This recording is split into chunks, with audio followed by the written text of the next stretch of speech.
What's going on there, guys? We're back with another one, and we have to address this topic as Ryan Clark, former Pittsburgh Steeler, has some comments about Shedeur Sanders and the Pittsburgh Steelers. It's got people turning their heads. When the draft started to work itself out, and we were sure that Cam Ward was going number one, and possibly Abdul Carter to the Giants, but a lot of Giants fans, they want to take a chance with Shedeur as well.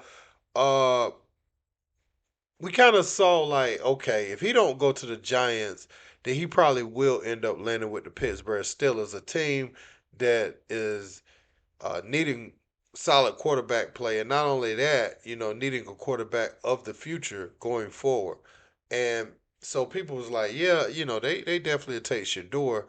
And then when the first day went by, we were like, well, maybe at some point, second, third round, they probably take Shador.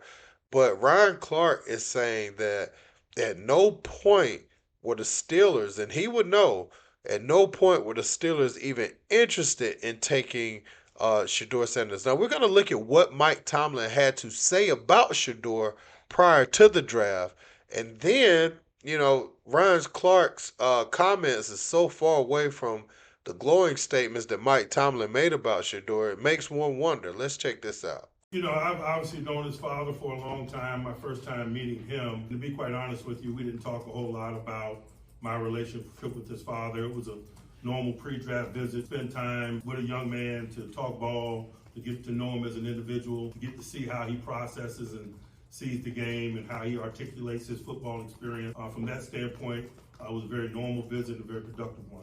I think the things that stood out were evident in this video. There's a toughness there that doesn't get talked about enough. There's a competitive spirit there that doesn't get talked about enough. I know he's very talented and has made a lot of plays for his university and his team, but the intangible qualities displayed on tape were impressive to me. I think there needs to be an investigation as to why they didn't draft a quarterback. How you don't draft a Shedeur Sanders? How you don't do that, knowing how debilitated you are at the quarterback position, spanning years. I'm not saying you didn't draft a quarterback at all. I know they drafted a quarterback, but I'm talking about Shedeur Sanders. I'm talking about somebody early in the first 2 rounds. Here's what I can tell you about the draft. If he would have fallen to the 7th round, right, the Steelers weren't drafting Shedeur Sanders. Why? Shedeur Sanders was not going to be picked by the Pittsburgh Steelers. Whatever the evaluation was, whatever decision was made, he was not going to be the quarterback picked, drafted, called by Mike Tomlin. Because of talent or because the hoopla they felt like that came with it? That's breaking news. That was not going to That's happen. breaking news, and here's why. Mike Tomlin and Omar Khan was seen talking about Shedeur Sanders. They interviewed him, etc. This is when we were speculating whether or not he was going to be a first-round pick. Mm-hmm. How in God's name do you justify him going to the 5th round? Like, to say even if he went to the 7th round, then what the hell were you talking about him for? What did you waste your time? You interviewing 7th rounders? You giving them that kind of time, that kind of attention? That's just further evidence something other than football tainted Shedeur Sanders coming into that draft. Because there's no excuse for him to fall that low, and there's no reason why on earth why a franchise like the Pittsburgh Steelers, who's been starving to find a quarterback for years, Ryan Clark could come up here and say, even if it was the 7th round, they still wouldn't have picked him. That makes no football sense. Listen, a lot of things don't make sense to me. But what I'm telling you is, as the 83rd pick was approaching, my mind, my dumb football analyst mind said, there is no way they don't pick him at 83. There is no way that this guy who has a first-round grade from many people, at the lowest, a second-round grade based on potential athleticism and talent and what he could do at the quarterback position, doesn't get picked at 83 by a team that's starved to have a quarterback. That you are figuring if you're going to get Aaron Rodgers or you're going to play with somebody else, you at least have a year to develop this kid who seems to have all of the things that make certain pocket quarterbacks great. But could the Aaron Rodgers factors be a reason why they didn't pick a quarterback? You don't think that looms large over the only thing Steelers? I could say is that they knew they didn't want to do anything in this draft that would deter him from picking them. And I would have to believe having a Shedeur Sanders in the building with the push that is going to be given by fans for him to play, with the push that's going to be given by outside voices, that Shedeur Sanders needs to have growth, I don't think Aaron Rodgers wanted to be the second most famous quarterback in a room. I'm not going to discredit everything the Steelers has done, all these winning seasons that Mike Tomlin has had. I will not discredit him. However, I will say that if they are making concessions for a 40-something-year-old Aaron Rodgers, then you're not giving the fans nothing to be excited about going forward. You think adding Aaron Rodgers at this point is a thing that's going to get you to the Super Bowl, and we're going to put that much trust in his health? Uh, at this age to lead you to a Super Bowl. We saw just 2 years ago what happened with the Jets.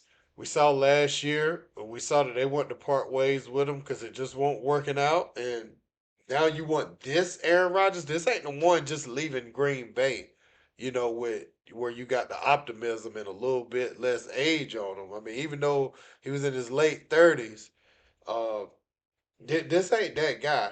This is a guy who you should clearly be looking for the quarterback of the future. And if Aaron Rodgers had a problem with that, then you pass on him at this point. Like, you're not about to get his prime years. You don't have 4 or 5 more years with this guy playing at an elite level. You might not even have one. That's what I'm saying. You may be getting a shell, and you may be getting a name of somebody, but not that guy. You're not getting that guy. So for them to pass over, I mean, I know they selected a quarterback, but Shedeur Sanders, that would have given the fan base something to be excited about. Um, we're a big fan, obviously, of having a vet come in there as well. And if you didn't feel like he was ready week one, you play somebody else, but you ultimately groom him to become that guy at some point this season. And I think the Steelers dropped the ball, especially uh, when Mike Tomlin, the way he was talking about it. But when I look back on it, those were rather generic and vague compliments that he was giving Shedeur Sanders. So by what he was saying, I could say that necessarily about I could kind of bring put those words together about anybody who showed up and was competitive at a workout. And so he didn't say anything that made it definitive that he was going to take them. It just sounds like the generic positive thing you say about somebody. And yeah, man, Shedeur Sanders, like this kid, if he needed, and I'll say this, and I'm not saying that this is how I feel, but if he needed to be humbled at all, he should have got that throughout this process. If he needed any more fuel to his fire, he got this throughout this process. And now just go out there and ball. The opportunities you're given, you're in a QB room that you could come out on top. People saying that you look great in rookie minicamp. Okay, we got that. Now build on that. And I guess like this don't really matter as much going forward, but an organization like the Pittsburgh Steelers, man, that would have been lovely for Shedeur Sanders to lead those guys and be the quarterback for the next 10 plus years. Be the guy at the helm. Um, so I'm hoping Shador goes out there and balls out. I'm hoping Shador dispel anything that they've tried to say about him, whether some of it was true or not behind the scenes. I want him to go out there and really just be a model QB on and off the field, and just continue proving himself right. I like that approach better than proving others wrong. Prove yourself right. You belong there. You know what your resume looked like. You know what you was able to do at the collegiate level.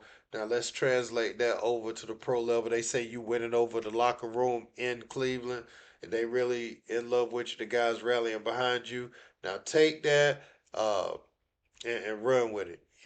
That's all I got to say about it, guys. But let me know what you think in the comments. Don't forget to like, share, and subscribe. Till next time. Peace.